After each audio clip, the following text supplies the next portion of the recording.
And who is that? Terence Crawford. That's it. You know, I'm 41-0 for a reason. You gotta have 4 arms. I know. I know. And 6 eyes. Our job is to line it up. And us fighters, we're warriors.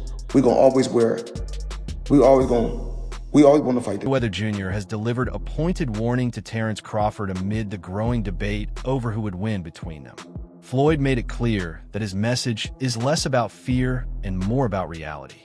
He suggested Crawford could be chasing something that no longer exists because the Mayweather who ruled the sport walked away on his own terms. According to Floyd, that chapter is closed, and he has no intention of letting anyone rewrite the story he already finished. Anybody, I'm gonna always say me. Okay. Come on now. Floyd explained to Stephen A. Smith that boxing isn't just about who looks stronger right now. It's about who owned the moment when it counted most. In his view, Crawford entering his mid-30s makes the timing wrong. The fight, he implied, should have happened years ago when the anticipation and financial stakes would have been at their peak. In a fight, you or Prime Floyd? Me? No questions? Why would you think that I would say Floyd? You know, that's one of my favorite fighters. But yeah. Heated exchange on Stephen A. Smith's platform, where Floyd and Crawford engaged in a rare face-to-face debate that instantly grabbed the boxing world's attention. Mayweather stayed composed, but his words carried weight. He told Crawford, in essence, "You can win as much as you want. Even beat fighters I never faced, but you're not rewriting my legacy." With that, Floyd kept the focus on his own era while subtly reminding Crawford that the window to share the ring with him has already passed. Lose. I don't want to lose because now society has shaped things to where if a fighter lose, they talk so bad about, oh, he's a bum. I knew he was overrated. Oh, y'all hyped him up, and now they got to hear it. But back in the day, they didn't have social media. You know what I mean? So Discussion goes beyond just two fighters trading opinions. Fans, analysts, and even active stars are now choosing sides. Ryan Garcia recently added fuel to the fire during a segment on the Ring magazine's Inside the Ring. When former NFL running back LaShawn McCoy praised Mayweather for changing the sport, Garcia interrupted, saying, "In a bad way."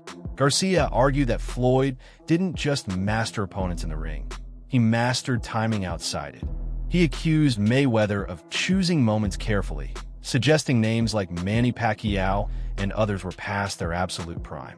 According to Garcia, perfection sometimes came from strategic matchmaking, and that mindset influenced a generation more focused on protecting undefeated records than chasing the toughest challenges. Like Bud is the second coming of Mayweather, y'all got the game fucked up. Mayweather actually didn't get hit. Bud gets hit by dudes that, like, who on Bud's resume is an equivalent of someone on Floyd's resume? So that's it right there. You know what I'm saying? Like, Floyd not getting hit by elites, Bud getting hit by non-elites, and somehow y'all think Canelo. Max Kellerman offered his perspective. Kellerman argued that legacy can be measured differently depending on what fans value. He pointed out that Mayweather, particularly after lightweight, was selective about timing. While Floyd's resume features more big names, critics remember moments when certain fights didn't happen at their peak. Crawford, on the other hand, consistently showed willingness to face anyone available, even if his resume appears thinner in comparison. For many observers, intent matters just as much as the final record. Got Crawford going from 135 and talking about fighting Canelo at 168. And that's the core debate, resume versus risk. Mayweather's list includes names like Oscar de la Hoya, Pacquiao, Miguel Cotto, Ricky Hatton, Juan Manuel Marquez, Shane Mosley, Arturo Gatti, and Diego Corrales. Critics argue that timing softened some victories. Pacquiao in 2015, Mosley at 38, and even Canelo Alvarez at a catchweight early in his career. Floyd still won decisively, but for skeptics, the debate over timing never fades. Like Floyd's career, like him coming up in the era that he came up in, he had all them champions that he was able to fight, and that's what led him to be so great. You know, because he fought the most champions, beat the most champions. got the most money for beating the most champions. So it's just like, man. On the other hand, Crawford's resume may not be as deep, yet his approach stands out. He faced Shawn Porter while Porter remained a dangerous contender. He dominated Errol Spence Jr. at age 35 and even stunned the sport by handling Canelo at super middleweight. Crawford's challenge wasn't reluctance, it was opportunity. While signed to Top Rank, he often struggled to secure marquee bouts. By the time the Spence showdown materialized, Crawford was already well into his 30s. He's a great fighter, and I did what I supposed to do, right? I tried for every way, and I trained really hard, and he deserved all the credit.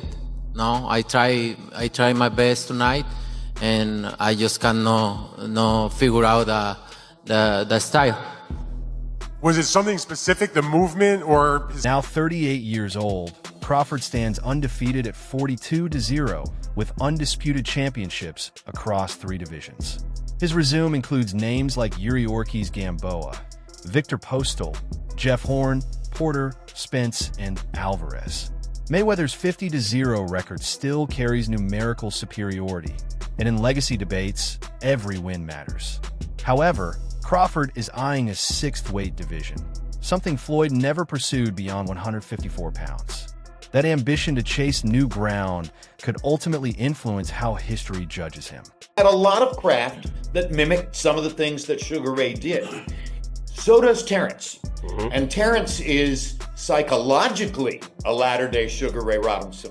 He has the same kind of capacity to be charming and then in the next 30 seconds to turn on his fire. And that, I think, is part of what he's going to do. Their timelines nearly intersected. Crawford claimed his first world title in 2014, 1 year before Mayweather defeated Pacquiao and Andre Berto to conclude his career. The overlap was brief, but real. Had Floyd extended his run, a showdown might have materialized. Instead, Mayweather chose to preserve his legacy rather than gamble with it. His message was clear. If the fight were meant to happen, it would have occurred when the financial and cultural stakes were highest. Has been the only other guy that people can say he always figures it out. Yeah, you know that's true. But you gotta have an OG somewhere. Anybody else? Yeah. There's an OG Somebody somewhere. gotta pioneer it, right? Yeah, you gotta. There's an OG you can't out-figure out somewhere, and I just believe Floyd. Imagining the matchup remains irresistible. Mayweather at 147 pounds was a defensive mastermind, nearly untouchable and methodical over 12 rounds. He went unbeaten at welterweight from age 28 to 38, ruling the division with precision.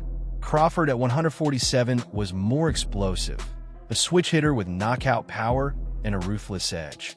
He compiled an 8-0 run in 5 years, stopping most opponents in emphatic fashion. Taller and longer, Crawford brings stylistic versatility that would have posed unique questions. Crawford wasn't running from him. He was, he was very confident that he could stand there and trade, a lot of times with Canelo. Crawford fought a brilliant fight. He fought a brilliant fight. He stayed at the right range. He didn't engage with Canelo when Canelo was trying to get him to engage with him. And he took control of the fight. He did what he wanted. Crawford's reach and aggression might have tested Mayweather's defense in ways few ever managed. Some compare it to the threat once posed by Paul Williams, whose height and output made him a stylistic puzzle. Add Crawford's ability to adjust mid-fight and his southpaw power, and it's easy to see why many believe Floyd's perfect record could have faced its sternest examination. That's what I said. Why are you talking about 54? None of them dudes gonna get you up. If you truly beat Canelo, why not be the greatest fighter in the existence of boxing? Like, Bivol was the only dude to beat 2 undisputed active champions. Like, he beat Canelo as an undisputed champion, and he beat Better Beef as an undisputed champion. Bivol, historically, might go down as one of the greatest to ever do it. If you beat Bivol and you beat Canelo, Crawford might have surpassed Mayweather's supporters argue his style was designed to neutralize pressure. He was efficient, landing the right shots while making opponents miss repeatedly. Against Crawford, Floyd might have replicated the blueprint he used against Canelo in 2013 or when he dismantled Hatton's aggression. Beyond skill, Mayweather controlled the business side of boxing as the sport's pay-per-view king, dictating when and how events unfolded. Crawford, despite his achievements, never commanded that same leverage. If this fight had happened at their peaks, who takes it? Let us know your prediction and subscribe for more boxing updates.